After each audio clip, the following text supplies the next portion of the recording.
বিসমিল্লাহির রহমানির রহিম। রেক্স কোডারের পক্ষ থেকে শুরু করছি আজকের সপ্তম আভারা থিম কাস্টমাইজেশন টিউটোরিয়াল। তবে সবার প্রথমে শুভেচ্ছা জানাতে চাই নতুন বছরের, হ্যাপি নিউ ইয়ার। আজকের এটা নতুন বছরের প্রথম টিউটোরিয়াল 2015 সালের। আশা করি সবার ভালো কাটবে এই 2015 সাল। আর এখন থেকে কন্টিনিউয়াসলি এই টিউটোরিয়াল বানিয়ে যাব এবং সবাই ইনশাল্লাহ দোয়া করবেন। তো চলুন শুরু করা যাক আজকে টিউটোরিয়াল। তো আমরা যতটুকু করেছিলাম আভারা থিম কাস্টমাইজেশনে, সেটা আউটপুট দেখলে বিজি সাইটে গেলে এবং ক্লায়েন্টের যে রিকোয়ারমেন্ট ছিল সেই রিকোয়ারমেন্ট অনুযায়ী কিছু কাজ করেছি। 4 নম্বরে দেখি কি আছে। তো এখানে একটা গ্রাফ দেওয়া আছে বা উনি স্ক্র্যাচ করে দিছে। পরবর্তীতে এটা নিয়ে কাজ করতেছিলাম। তো আমাদের এই অংশটুকু শেষ এবং এখানে কিছু একটা লেখা আছে। দেখি হোম পেজে কি আছে। চুজ আস ফর, এবং এখানে কোনো লিঙ্ক করা হয়নি। এখানে খেয়াল করলে দেখা যাবে যে এখানে কোনো লিঙ্ক নেই। তো এই লিঙ্কটা দিতে হবে। তো এই লিঙ্কটা কি হবে সেটা পরে দেখতেছি। তো এরপরে আরো কিছু কাজ আছে যে we are honoured to work with, এই জিনিসটা দিতে হবে। তো চলুন এই কাজটা এবং আজকে এই ক্যারোসেলটা অ্যাড করব। চলুন। এটার জন্য আমি আভারা থিমের ড্যাশবোর্ডে যাচ্ছি। এটা আভারা থিমের ড্যাশবোর্ড। হ্যাঁ, প্রথমে যেতে হবে আমাকে হোম পেজে, অর্থাৎ যেই পেজ আমি কাজ করতেছিলাম সেই পেজে।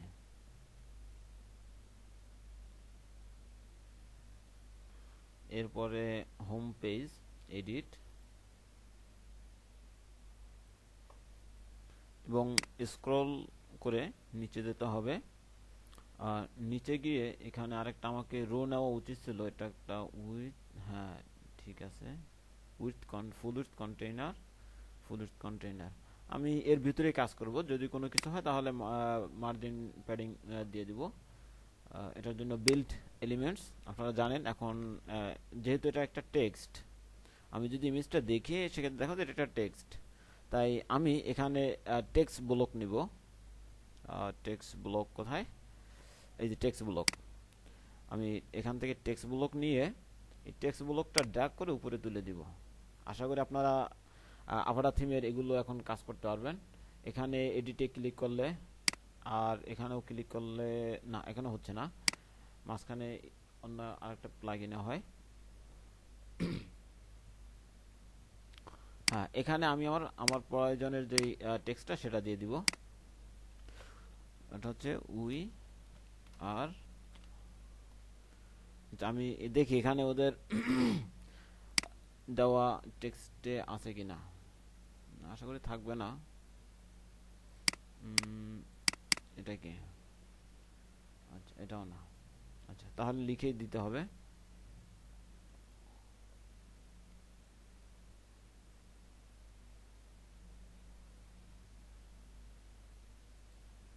We are honored to work with dot dot dot, এবং এটাকে একটু বড় করে দেই, প্যারাগ্রাফ 8:1 দেই, এবং এটা সেন্টারে আছে। ইমেজে দেখলে সেন্টারে। তাই এখান থেকে এই অংশটুকু ক্লিক করে আমি এটা সেন্টার করে দিলাম। দেন সেভ। আর যদি এটাকে স্টাইল করতে আমি কোনো ক্লাস দিতে পারবো, আর এখানে ইনলাইন স্টাইল করা যায়। তা আমি সেভ দিলাম।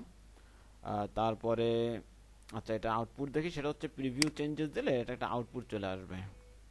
প্রিভিউ চেঞ্জেসের একটা সুবিধা আছে কি, যে আমাকে বারবার এই পেজটা, আমি যদি এটা আপডেট দিতাম তাহলে এই পেজটা আমার পুরোটা লোড হতো, আর এখানে যে জাভাস্ক্রিপ্টগুলো আছে, কোডগুলো আছে, সবগুলো লোড হতে একটু সময় নেই।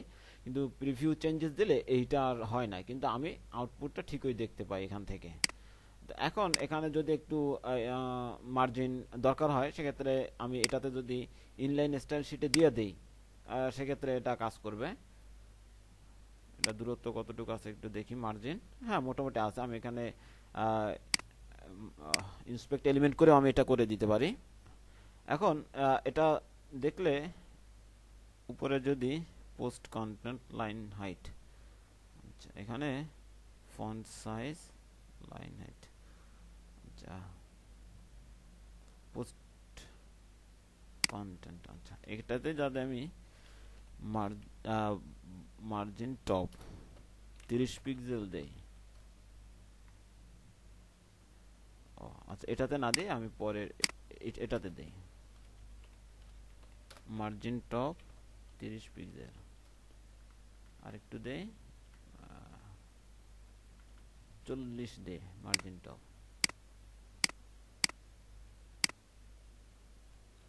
আর এটা নিয়ে একদম স্ক্রল করে বটমে গিয়ে এটা আবার এডিটে ক্লিক করতে হবে। এই সামান্য সিএসএস গুলো 2 4 5টা এগুলো এখানে দেওয়া যায়, তো কোনো সমস্যা হয় না। এখানে আমি যদি পেস্ট করে দেই 41 দিব না 40 দেই এবং সেভ। তো এরপর এখানে আছে যে আরেকটা ক্যারোসেল আছে, তো ক্যারোসেলটা দেব। ক্যারোসেলটা কিভাবে কাজ করে, তো আমি স্ক্রল করে আবার উপরে গেলাম এবং বিল্ড এলিমেন্টস থেকে এখানে ক্যারোসেল খুঁজতে, এখানে একটা ক্যারোসেল দেয়া আছে। ক্যারোসেলটা ইমেজ ক্যারোসেল, হ্যাঁ এই যে ইমেজ ক্যারোসেল, আমি এটা সিলেক্ট করলাম। এরপরে স্ক্রল করে নিচে ইমেজ ক্যারোসেল আসছে, তো এটা আবার সেই ড্র্যাগ করে ভিতরে তুলে দেই ফুল উইডথ কন্টেইনারের মধ্যে। এরপরে এডিটে ক্লিক করলাম। এডিটে ক্লিক করে আমাকে ক্যারোসেলের কাজটা করতে হবে।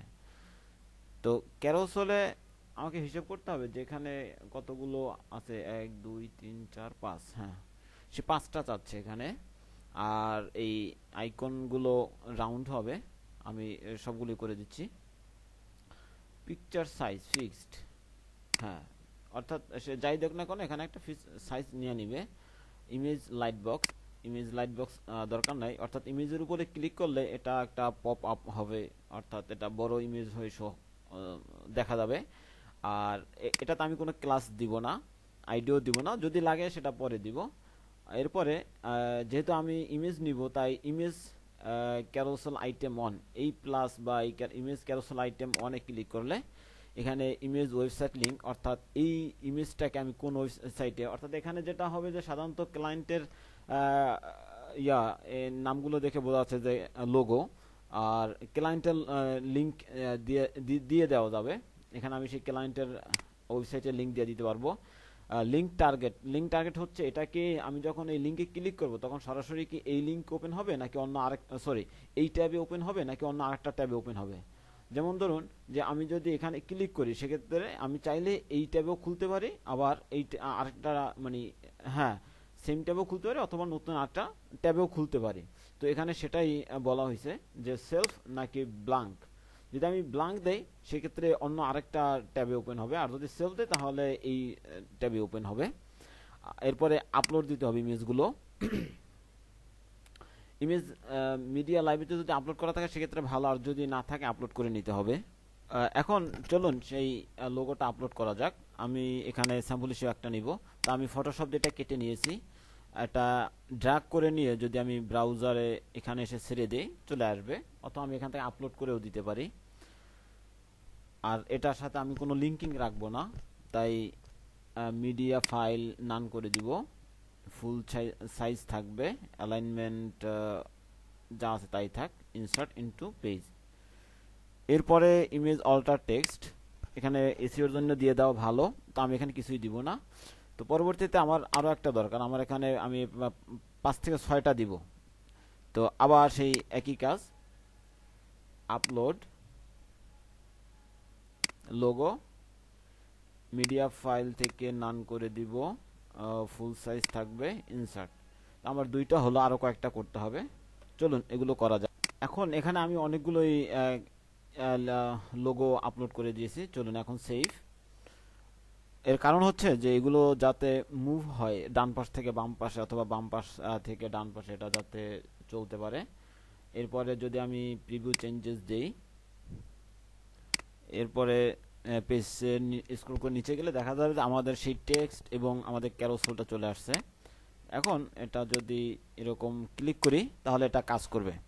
এখন এটা রাউন্ড করা আছে, চলুন এটা রাউন্ড করে ফেলি ইন্সপেক্ট এলিমেন্ট করে। এখন এখান থেকে ডান পাশেরটা দিলে এটার ব্যাকগ্রাউন্ড কালার, তারপরে হ্যাঁ ঠিক এটাই দরকার।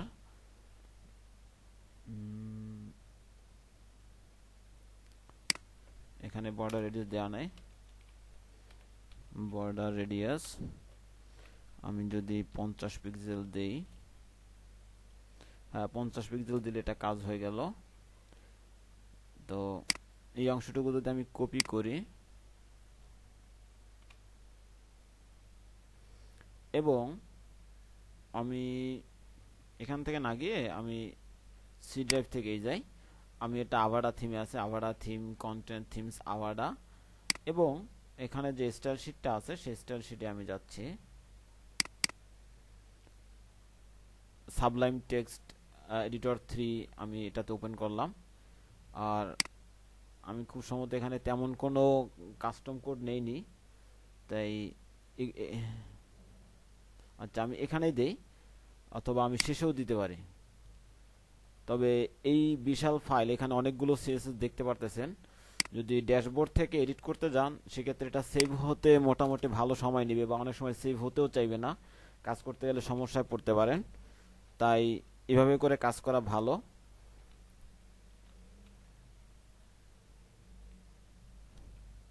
এখন সাবলাইমে যদি আমার এখানে ইমেজ ইনস্টল করা থাকার কারণে, যেহেতু আমি শর্টভাবে লিখব BDU অর্থাৎ বর্ডার রেডিয়াস, আর এখানে দেখলে দেখবেন যে BDU অর্থাৎ এই বোল্ড টেক্সট যেগুলো আছে এগুলো একটু মনে রাখলেই হবে। Border outside, outset, border image source. এখন কন্ট্রোল ই দিলে বর্ডার রেডিয়াস চলে আসবে। আর এটা ছাড়া আমি সাথে সাথে পয়েন্টটাও দিয়ে দিতে পারি। যেমন আমি যদি কন্ট্রোল জেড দেই এবং এখানে যদি 50 দেই, তাহলে কন্ট্রোল ই প্রেস করলে হ্যাঁ বর্ডার 50, তাহলে আসে না, আর ADIUS বর্ডার রেডিয়াস 50 দিয়ে দিলাম। তো এখন ব্রাউজারে গিয়ে যদি রিফ্রেশ করি তাহলে আমাদের এই অংশটুকু থেকে যাবে। এখন আমাদের এই আইকনগুলো রাউন্ড আছে, আর এই টেক্সটটা ক্লায়েন্ট যদি বলে কালার চেঞ্জ করে দিতে অথবা ফন্ট সাইজ কম বেশি করে দিতে, আমাদেরকে সেটা করে দিতে হবে। তো আজকে এ পর্যন্তই। পরবর্তী টিউটোরিয়ালে দেখি অন্য ক্লায়েন্টে কি রিকোয়ারমেন্টস আছে, সেটা দেখে সেই অনুযায়ী কাজ করতে হবে। সবাইকে ধন্যবাদ। আল্লাহ হাফেজ।